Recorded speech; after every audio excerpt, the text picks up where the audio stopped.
Assalamualaikum warahmatullahi wabarakatuh. Perkenalkan, nama saya Rizky Maulana, mahasiswa Fakultas Teknik jurusan Mesin. Saya dari kelompok 2B frekuensi 1 ingin menjelaskan laporan tentang pembiasan pada lensa. Sebelum kita memasuki materi utama intinya, terlebih dahulu kita harus tahu tujuan dari praktikum ini. Tujuan dari praktikum ini memiliki dua tujuan, yaitu tujuan instruksi umum dan tujuan instruksi khusus.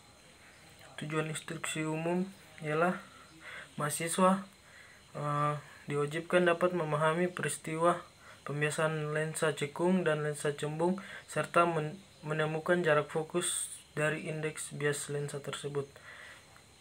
Dan tujuan instruksi khususnya ada 4 poin. Yang pertama, mahasiswa dapat melukiskan jalannya cahaya dan dapat menentukan bayangan pada sebuah lensa. Poin kedua, agar mahasiswa dapat menjelaskan pengertian titik fokus, pembesaran, bayangan nyata dan maya. Yang ketiga, mahasiswa dapat menentukan fokus lensa cekung dan cembung. Yang keempat, mahasiswa dapat menentukan fokus lensa dari lensa gabungan. Kita memasuki materinya. Yang pertama, pembiasan pada lensa. Pembiasan pada lensa adalah pembelokan berkas cahaya yang merambat dari suatu medium ke medium yang lainnya, yang kerapatan optiknya berbeda, disebut pembiasan refraksi. Pembiasan biasa terjadi karena kerapatan optik kedua medium tersebut yang berbeda. Kerapatan optik udara lebih kecil dibandingkan kerapatan optik kaca. Ya, di pembiasan cahaya ini ada dua macam arahnya. Yang pertama,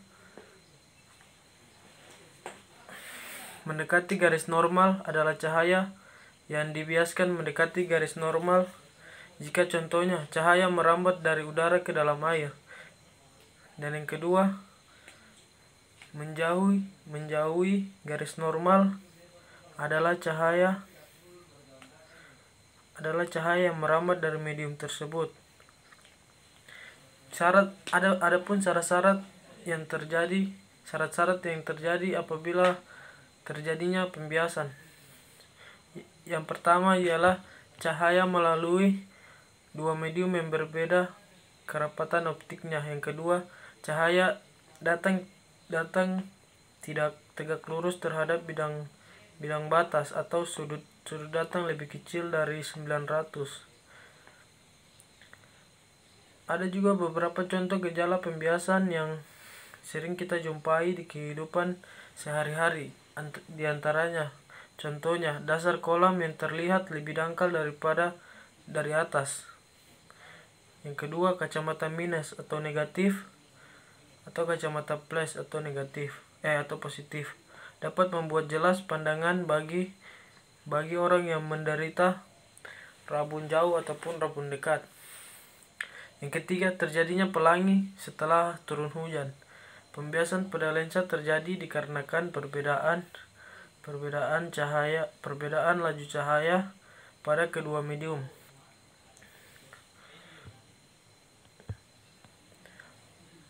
Hukum pembiasan Snellius. Pada hukum ini ditemukan oleh ilmuwan Belanda yang bernama Wilbert Snell pada tahun 1591 sampai 1626. Ia melakukan eksperimen untuk mencari hubungan antara sudut datang dengan sudut bias. Hasil eksperimen ini dikenal sebagai hukum Snell atau hukum Snellius, yang berbunyi: pertama, hukum 1 Snellius, yaitu sinar datang, sinar bias, dan sinar garis normal yang terletak pada suatu bidang datar. Yang kedua, hukum 2 Snellius, Jika sinar datang dari medium kurang rapat ke medium lebih rapat, misalnya dari udara ke air dan dari udara ke kaca, maka sinar dibelokkan mendekati garis normal. Jika sebaliknya garis datang dari medium lebih rapat ke medium yang kurang rapat, misalnya air ke udara, maka sinar dibelokkan menjadi garis yang normal. Sebagai gelombang elektromagnetik, cahaya yang dipantulkan atau dibiaskan saat melalui bidang antara batas dua medium yang tidak sama area dari berkas cahaya tersebut di dalam air, maka cahaya dibelokkan. Peristiwa ini disebut pembiasan. Pembiasan pada lensa. Lensa merupakan benda bening yang dibatasi oleh dua permukaan atau lebih, yang paling tidak salah satunya yang merupakan bidang lengkung.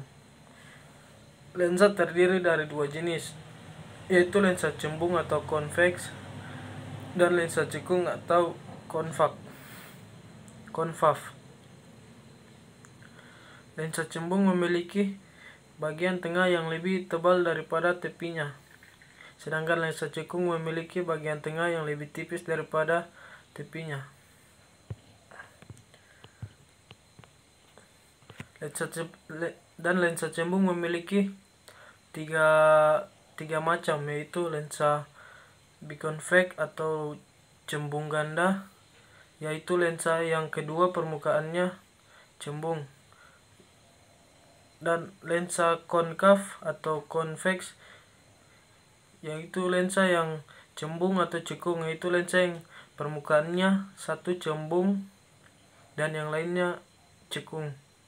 Yang ketiga, lensa plan konveks atau lensa cembung datar, yaitu lensa yang permukaannya satu cembung dan yang lain datar. Ada juga tiga sifat sinar-sinar istimewa dari lensa cembung tersebut, yaitu berkas sinar datang dan sejajar dari sumbu yang utama. 2. Berkas sinar datang melalui titik fokus dan akan dibiaskan sejajar dengan sumbu utama. Lensa cekung atau lensa konkav adalah lensa yang memiliki bagian tengah yang lebih tipis daripada bagian pinggirnya. Lensa cekung juga ada tiga macam, yaitu lensa bikonkav atau cekung rangkap. Yang kedua, lensa plan konkav atau cekung datar. Yang ketiga, lensa konkav konveks atau lensa cembung. Seperti pada lensa cembung, lensa cekung juga memiliki sifat-sifat sinar. Yang pertama, ada tiga, yaitu yang pertama, sinar datang sejajar dengan sumbu yang utama yang akan dibiaskan seolah-olah datangnya dari titik fokus. Yang kedua, sinar datang seolah-olah menuju titik fokus dan akan dibiaskan sejajar dengan sumbu utamanya. Yang ketiga, sifat yang melalui titik pusat